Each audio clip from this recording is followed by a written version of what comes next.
Bismillahirrahmanirrahim. Assalamualaikum warahmatullahi wabarakatuh. Alhamdulillah, salatu wassalamu ala asrofil anbiya wal mursalin wa ala alihi washabihi ajma'in, amma ba'du. Rabbi shrah li sadri wa yassir li amri wahlul 'uqdatam min lisani yafqahu qawli.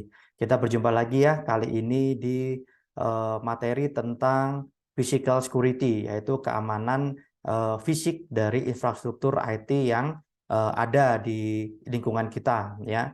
Jadi topik ini seringkali dianaktirikan dibandingkan dengan topik-topik yang lain. Padahal topik ini memegang peranan yang sangat penting terhadap keamanan dari sebuah sistem informasi.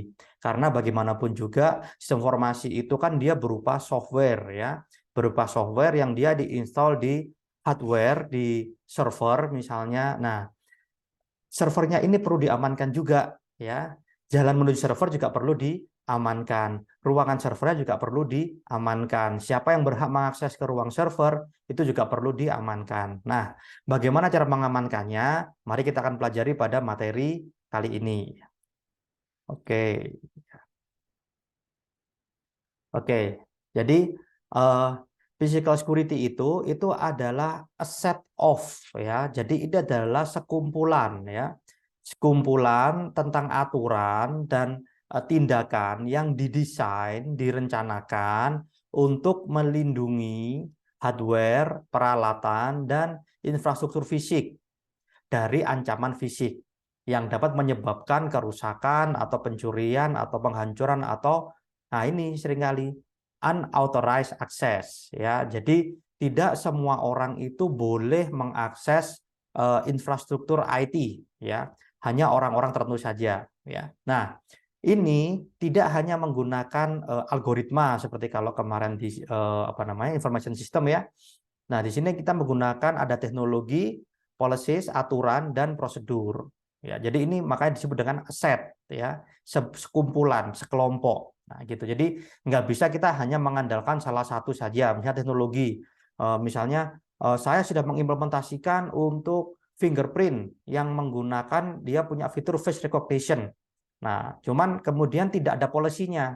Tidak ada kemudian aturan yang menyatakan siapa yang boleh masuk ke ruang server, siapa yang kapan boleh masuk ke ruang server. Nah, itu nggak bisa ya. Jadi harus satu set, satu perangkat. Oke. Jadi tujuannya adalah nanti ini saya sebutkan ya. Yang pertama itu melindungi dari unauthorized physical access. Jadi melindungi dari akses yang tidak sah. Ya, jadi misalnya nih, ini ada cleaning service, kok dia bisa mengakses ruang server. Oh, ini ada security, kok dia bisa mengakses switch misalnya. Dia nyolokin laptop ke ruang ke switch. Nah, itu nggak boleh ya. Kemudian mencegah dari physical attack, dari serangan fisik. Jadi nanti kita akan bicara di belakang bagaimana cara mengamankan infrastruktur fisik kita.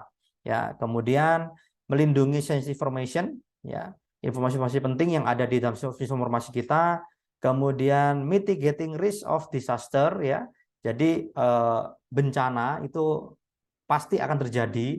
Tinggal bagaimana kita memitigasi atau kita mengurangi dampaknya, meminimalisir dampaknya, ya. Kemudian juga compliance with regulatory requirement. Jadi di beberapa bidang pekerjaan, misalnya di perbankan, nah itu ada aturannya.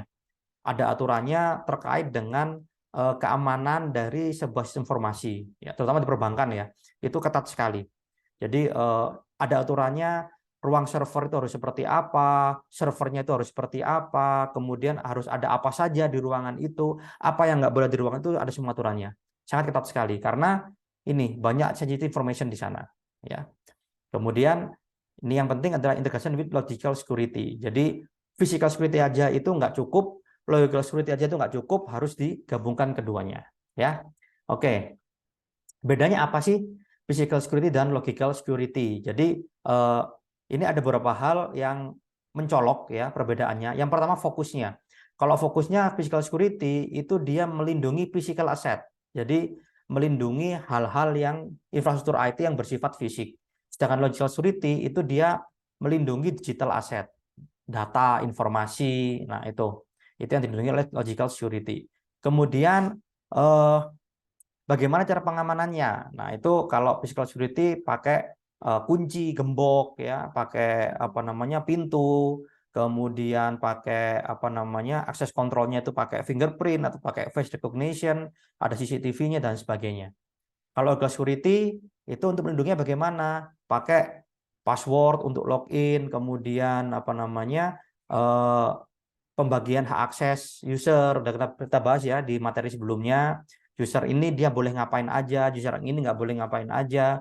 Kemudian harus ada enkripsinya di sistem itu, ada firewall-nya dan sebagainya. Jadi Legal Security itu lebih mengamankan ke datanya. Kalau physical security itu lebih mengamankan ke fisik di mana sistem itu berada. Ya, nah itu objektifnya berbeda. Ya, untuk mencegah unauthorized access, kemudian protect against physical threat. Ya, nah kalau yang physical security itu eh, fokus ke sistemnya, prevent unauthorized access ke sistemnya. Kalau yang physical ke hardware-nya. Oke ya, itu jadi itu bedanya. Jadi keduanya ini harus saling melengkapi, tidak bisa jalan satu-satu ya. Oke. Nah, ini ancaman-ancaman yang ada pada physical security ya. Yang pertama unauthorized physical access. Jadi akses terhadap infrastruktur IT fisik yang unauthorized, tidak diizinkan sebenarnya. Jadi contohnya nih, seringkali mungkin kita melihat bahwa di sebuah instansi itu switch ya, switch itu dia bergeledakan dimanapun gitu ya. Ada yang di bawah, ada yang di tembok, nah gitu. Bahkan beberapa kali saya sempat menemui switch itu ada di tempat publik, misalnya di lobi itu ada switchnya di sana dan kelihatan colok apa namanya tampak secara fisik dari switch di sana. Nah itu eh, orang bisa dong nyolok kabel LAN di sana atau mungkin dia apa namanya nyolok akses point di sana, dia bisa remote access pakai WiFi dan seterusnya. Nah itu ancaman terhadap physical security. Atau misalnya Anda mungkin sering melihat kabel LAN itu berseliweran dimanapun. Nah itu kalau ada orang iseng dipotong jadi masalah sudah. Nah gitu ya. Nah itu nggak boleh ya. Unauthorized physical access. Kemudian ini theft and vandalism ya. Jadi pengerusakan atau pencurian ya. Gitu. Jadi kayak tadi ya, kabel LAN dipotong, akses point kemudian dia yang harusnya itu dia di atas, di ceiling, di langit-langit, ternyata dia tempel di tembok. Ya sudah diambil saja, curi akses poinnya. Nah, itu sering kali terjadi ya. Kemudian natural disaster, gempa bumi, apa namanya? Banjir, gunung meletus dan lain sebagainya. Nah, ini juga ngomong masuk natural disaster ini itulah mengapa masih apa ya?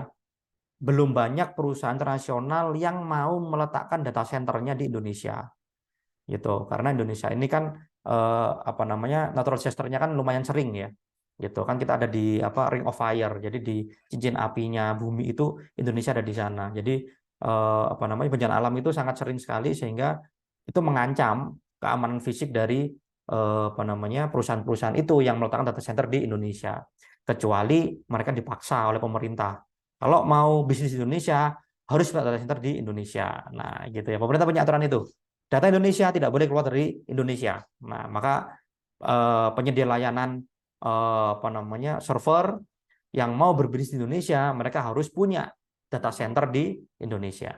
Nah, gitu ya. Oke, kemudian electrical issue, power outage, lampu mati ya. Ini dalam tanda kutip sebenarnya diharamkan, tidak boleh terjadi, tidak boleh terjadi ya. Tapi kan pasti terjadi, Pak. Kan kita nggak bisa menjamin uptime-nya listrik itu selalu nyala selama setahun, nggak pernah mati sama sekali. Pastilah ada mati semenit, 2 menit itu pasti ada. Nah, itu bagaimana cara kita untuk apa namanya mengantisipasi itu. Nanti kita bahas ya. Kemudian, nah ini yang bahaya ini. Sabotage or insider threat. Ya, ini musuh dalam selimut. Nah, ini juga harus diantisipasi ya.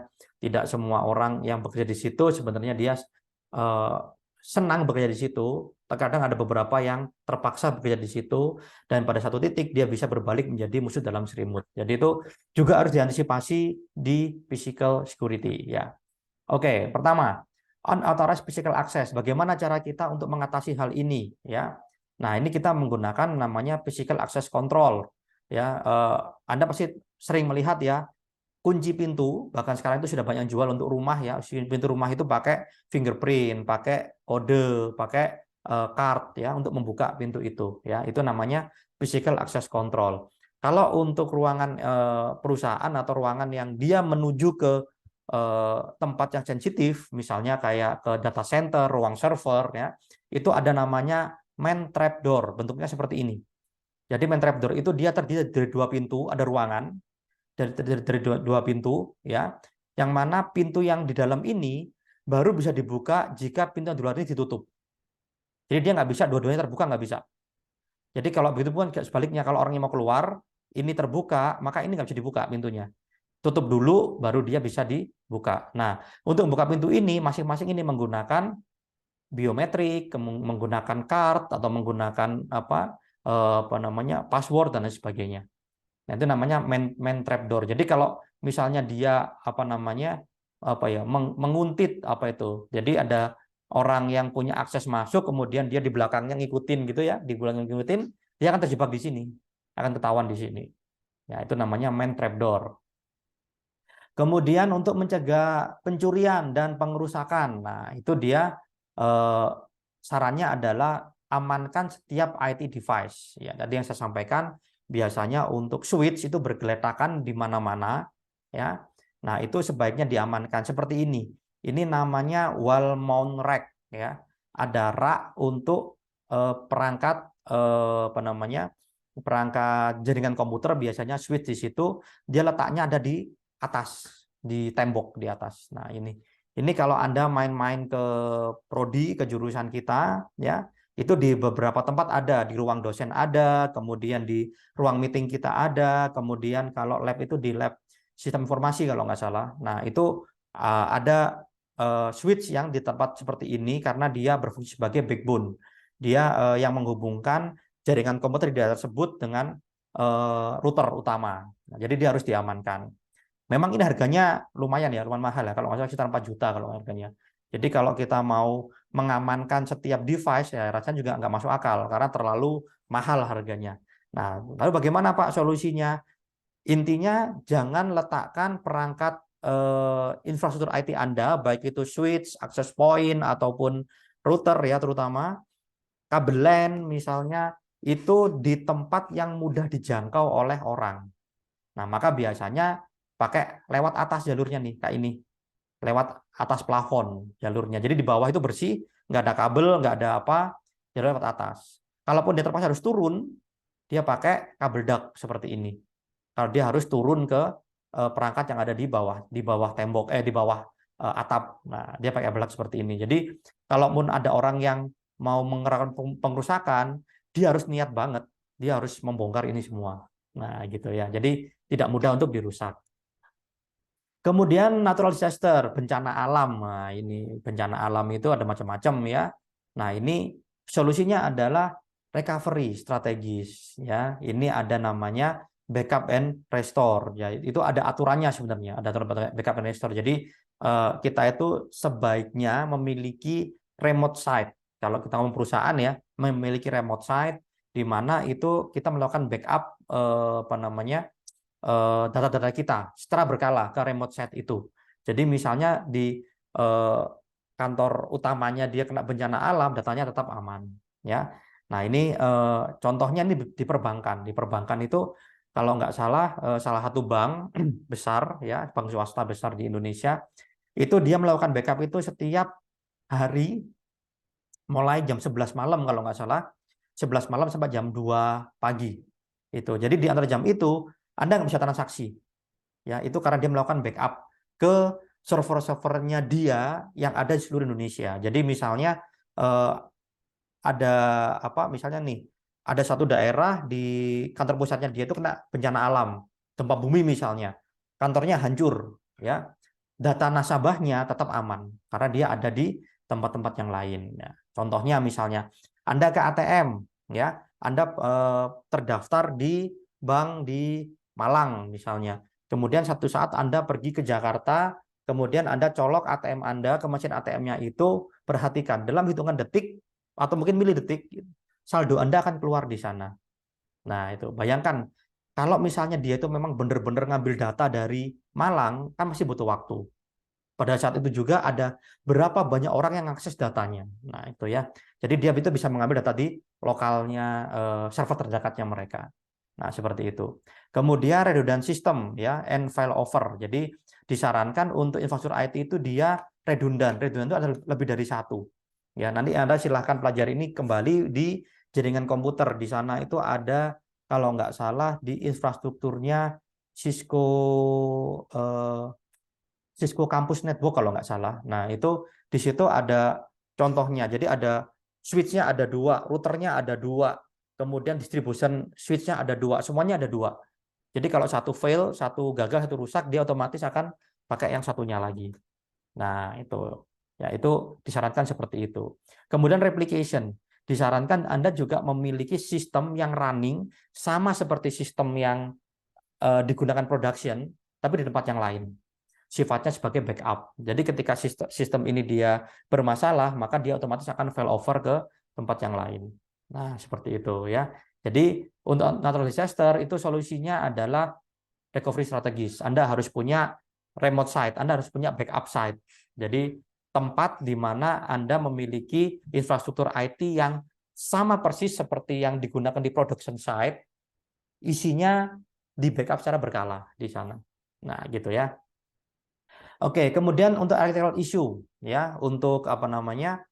Lampu mati, ya lampu mati ya itu wajib menggunakan UPS. Semua perangkat IT terutama server itu wajib ada UPS-nya.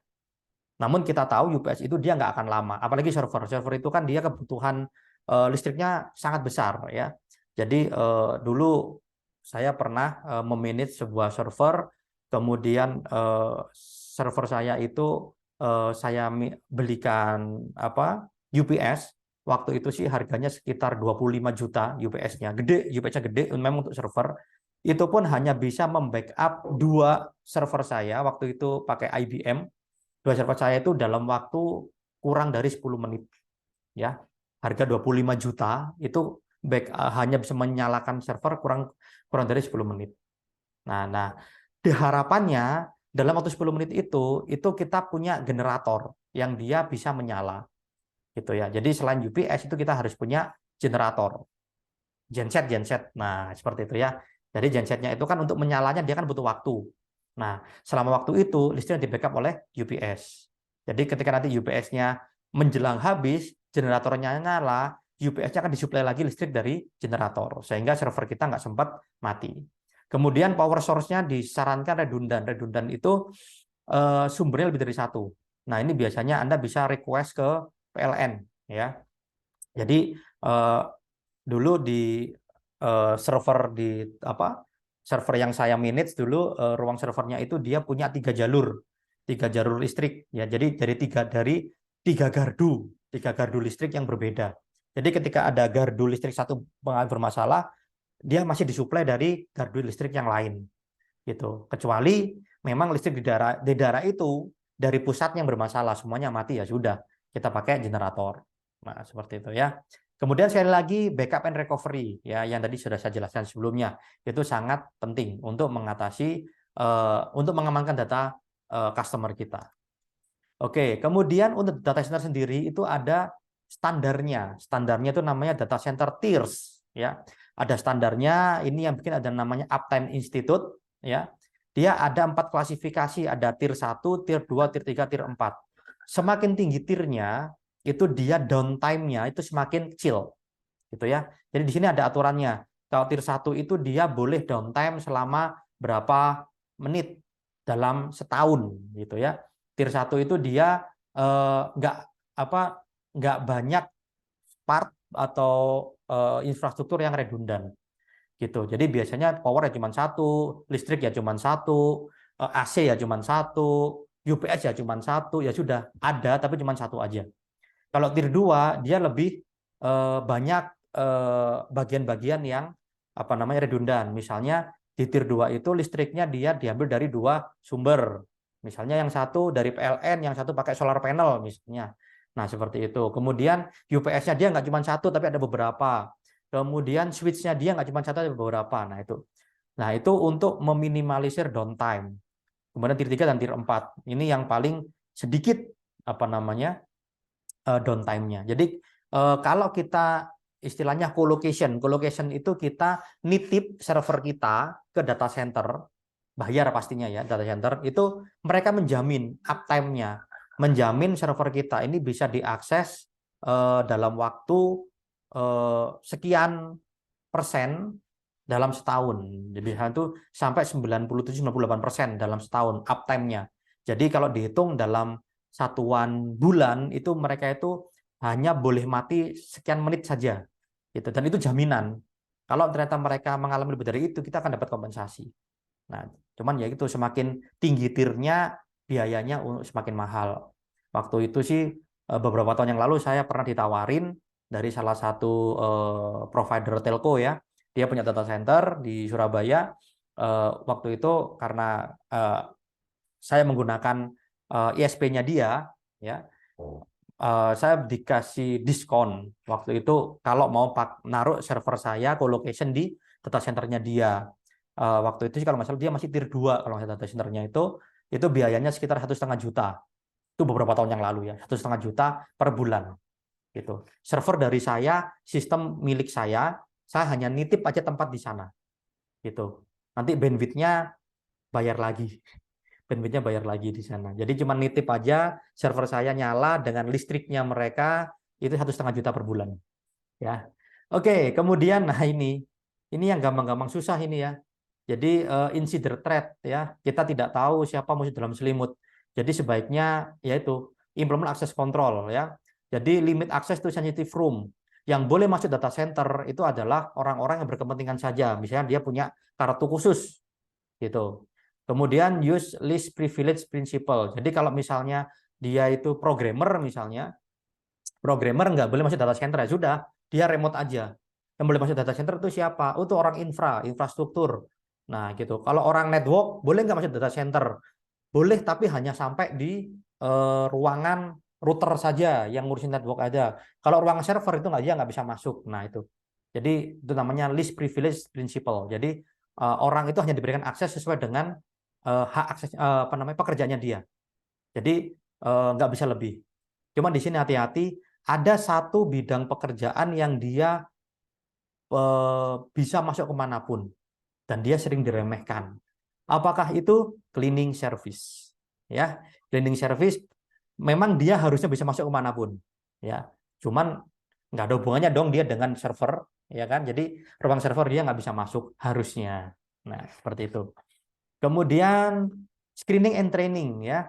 Nah, ini screening employee background. Nah, ini hati-hati bagi Anda ya, mulai sekarang mohon saya ingatkan kembali direm sosial medianya ya. Karena zaman sekarang para perusahaan yang merekrut Anda kerja itu background checkingnya itu melalui sosial media. Ya, jadi apalagi Anda sampai membuat pernyataan yang hate speech misalnya, Anda menghina seseorang, Anda menghina suatu instansi, ya itu hati-hati ya. Jadi saran saya sebaiknya mulai sekarang Anda direm main-main sosial medianya gitu ya. Hati-hati kalau Anda komentar. Karena itu nanti bisa menjadi bumerang buat Anda sendiri. Ya, ingat data yang ada di sosial media itu tidak akan hilang. Sekalipun Anda hapus, itu nggak akan hilang. Nggak percaya silakan dicoba. Anda bisa hapus akun sosial media Anda, ya. Anda bisa request penghapusan data, Anda bisa. Kemudian seminggu kemudian Anda coba login dengan username dan password Anda yang terakhir Anda pakai sosial media sebelum penghapusan. Ya, maka akan otomatis akan aktif kembali, data-datanya akan balik lagi. Artinya apa? Data itu tidak benar-benar dihapus. Ya, itu hati-hati. Kemudian train employee to mitigate insider threats. Jadi harus ada pelatihan untuk meminimalisir adanya musuh dalam selimut. Nah, itu ya ada pelatihan-pelatihan seperti itu. Jadi dibikin gimana caranya karyawan itu dia loyal terhadap perusahaan, bukan sebaliknya. Kemudian spirit of duties. Jadi jobnya itu dibagi-bagi kayak tadi ya. Misalnya orang infrastruktur, orang jaringan komputer itu nggak hanya bisa mengakses sampai di ruangan router, ruangannya network. Dia nggak bisa masuk ke ruang server. Orang apa namanya sysadmin, sistem administrator yang ngurusin server itu, dia bisa masuk ruang server, tapi dia nggak bisa masuk ke ruangan router. Nah, programmer, meskipun dia ada hubungannya dengan kedua hal ini, tapi dia nggak boleh masuk ke kedua ruang ini karena dia bisa kerjanya remote. Nah, gitu. Nah, maka akan sangat tidak bijak ketika programmer diberi akses ke semua ruangan, meskipun dia memang punya hubungan dengan ruang-ruangan itu, tapi mestinya dibagi-bagi tugasnya. Gitu. Kemudian monitoring auditing, ini kalau Anda sudah pakai akses control, nanti Anda bisa audit siapa yang masuk ke ruangan ini jam berapa. Misalnya tiba-tiba kok ada orang masuk ke ruang server jam 9 malam, padahal jam 5 sore udah tutup ini kantor. Siapa yang masuk? Ngapain dia di sana? Oh, ternyata yang masuk adalah Pak Johan. Pak Johan dicek, oh ternyata hari itu Pak Johan lagi memang ada lembur. Ada instalasi server baru misalnya. Nah, itu ada auditnya ya. Nah, kemudian ini yang cukup bahaya juga, vendor and third party management ya. Jadi hati-hati ketika perusahaan Anda menggunakan third party, pihak ketiga ya. Biasanya ini kan untuk server kita akan menggunakan vendor CX ya. Nanti yang install itu juga orangnya vendor CX. Kita terima jadi aja. Nah, itu hati-hati. Bisa jadi dia ketika dia install, dia masang server di sana, dia lihat, oh, ini ada produk dari perusahaan saingan nih. Udah saya cabut kabelnya misalnya. Nah, seperti itu hati-hati. Ya, itu hati-hati sekali. Oke. Oke, kesimpulannya adalah physical security itu adalah bagian yang sangat penting dari sistem security, namun sering diabaikan. Ya, oh, siapa sih yang mau motong kabel LAN? Siapa sih yang mau nyolong switch misalnya? Siapa sih yang mau ngerusak akses point misalnya? Nah, jangan jangan terlalu husnudon ya. Kita harus berjaga-jaga karena ketika itu bermasalah, itu bisa merusak kerja dari perusahaan itu. Ya, itu hati-hati. Kemudian ini pentingnya ya, melindungi dari akses yang tidak sah, tidak diizinkan, kemudian pengerusakan secara fisik, kemudian melindungi informasi sensitif, kemudian meminimalisir resiko dari bencana alam. Ya, bencana alam itu ada sebuah kepastian ya, kita nggak bisa menolak itu, tapi kita bisa meminimalisir resikonya. Dan yang terakhir itu kita compliance, kita mendukung atau sesuai dengan aturan dari pemerintah. Oke. Nah, kemudian physical security itu dia saling melengkapi dengan logical security. Jadi kedua hal ini saling melengkapi, tidak bisa berjalan salah satu saja. Oke, demikian materi untuk kali ini. Terima kasih atas perhatian Anda, semoga bermanfaat. Sampai jumpa lagi pada materi selanjutnya. Terima kasih. Wassalamualaikum warahmatullahi wabarakatuh.